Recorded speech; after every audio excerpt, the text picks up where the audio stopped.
I've had my fair share of encounters with mean girls throughout my teenage years, and the funniest part is it would take me a while to realize that they were even being mean to begin with. Like, oh, that wasn't a compliment. She was actually being sarcastic. My way of dealing with mean girls or negative people in general was to ignore them as much as I could by distancing myself from them physically and emotionally. But over the years, I realized that mean girls are not the problem. It's my reaction to them that's the problem. In some cases, you need to ignore the snarky comment because your energy is way too precious to even acknowledge the absurd thing they said. But there are times when you need to address it because letting it slide could be taken as a sign of weakness and it might encourage them to provoke you further. This is where you need to communicate that you are not someone who takes disrespect. I don't think I would have any boundaries if people did not try to cross those boundaries. I didn't even know what my boundaries were to begin with. Every single person in your life is here to teach you something. Once you realize that, you will stop taking things personally. You will focus on the lesson, like what's the gift, what's the lesson in this, and just move on. In fact, the best and the most important lessons in your life are often taught by the people who you dislike the most. Mean girls are essentially training you for what's out there in the real world because people are brutal. Like, they will do anything to bring you down with their words or actions. Learn how to take a stand for yourself. Don't wait for someone to rescue you or help you. Be unapologetically yourself and have a strong sense of self-worth so that no one can just crush you with their words. This is essential for you because this will affect every area of your life, all of your life choices. I came across a quote on Pinterest recently. Nothing I accept about myself can be used against me. So all your insecurities, everything that you kind of wish you could change about yourself, whether it's physically or emotionally, things that you're working on, you don't have to announce that to everyone. Like, you don't have to tell, like, never ever tell your insecurities to anyone. Don't share it with them. You can share it with the people who you deeply, deeply trust, who have the best intentions for you, but not with anyone else. Because they will use it against you. Now let's talk about the villain mindset. You need to understand that mean girls are not inherently evil.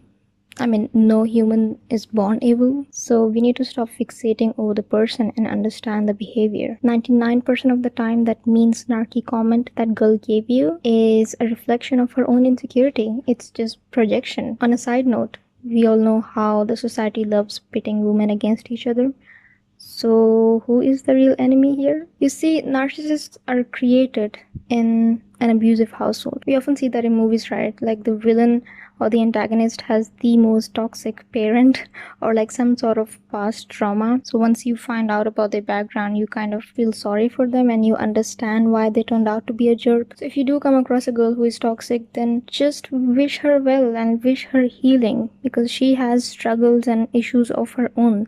And don't take things personally. My advice to girls who are struggling with insecurities and struggling to love themselves is that we all have insecurities. I know you've heard the advice a million times that, you shouldn't feel insecure. No, we all, trust me, I have insecurities. The most confident person you know has insecurities.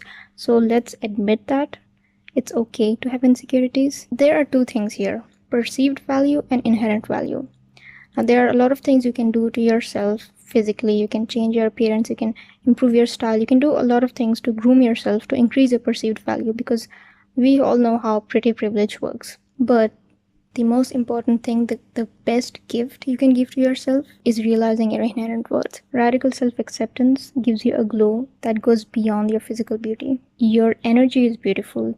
Your life choices are wise. You have this inner glow on your face, like, people can feel that energy. You finally feel safe enough to share your love with others. If someone tries to make you feel insecure about yourself, it's not you, it's them. Their perception of you is not your responsibility. Not everyone deserves your vulnerability. Not everyone deserves your depth and your kindness. So be very wise in choosing your friends, in choosing your partner, because you are the average of the 5 people around you. Now, to the girls who are struggling to find healthy female friendships, don't lose hope. Because it took me 25 years to find someone outside of my family who genuinely cares for me and wants me to grow. Don't feel upset if you find yourself drifting away from friends, especially school friends or college friends, because you were just there to study together, you saw each other every day, you had a good time, that does not mean that you'll stay friends after school ends. When I matured and realized what I wanted in my friendships and the value that I'm giving in my friendships, that is when I attracted the right kind of friend. So even if you don't have any meaningful friendships, it's okay. Just use this time to work on yourself. Be that friend. Be that person who takes care of you. Be your own therapist. Watch YouTubers who give you reminders when you need them. The key to finding a good friend is also being a good friend. Never ever degrade other women. You can have different values and still respect each other. Don't fall into the trap of seeing other women as your competition. If you ever find yourself feeling insecure or threatened by another woman in some way, instead of trying to resist that feeling, feel it, like allow yourself to feel that and journal about it. Like go home and just write it down, like why did I feel that way? Why does it threaten me? Which part of me feels insecure? Like try to dig into that feeling and find the root cause. Like shadow journaling, that's what it's all about. Because you can't solve a problem unless you understand where it's coming from. There is probably an unmet need, some part of you that's being threatened, which can be fixed. Healthy female friendships are a blessing. You'll thrive with the right woman around you, because let's face it, we all need reminders. We doubt ourselves, we don't feel confident all the time, and reassurance helps, like, and not to mention the advice. I mean, having another female perspective who genuinely cares for you is essential. Like, it's gold advice. Us women have the gift of bringing out the best in others when we are in a loving and supportive environment. So I would say just be that woman to attract such women. Thank you for watching. I hope this video helped. It was a very last minute idea. I hope the audio was good because I'm recording using my phone. So I'll see you in the next video. Bye bye.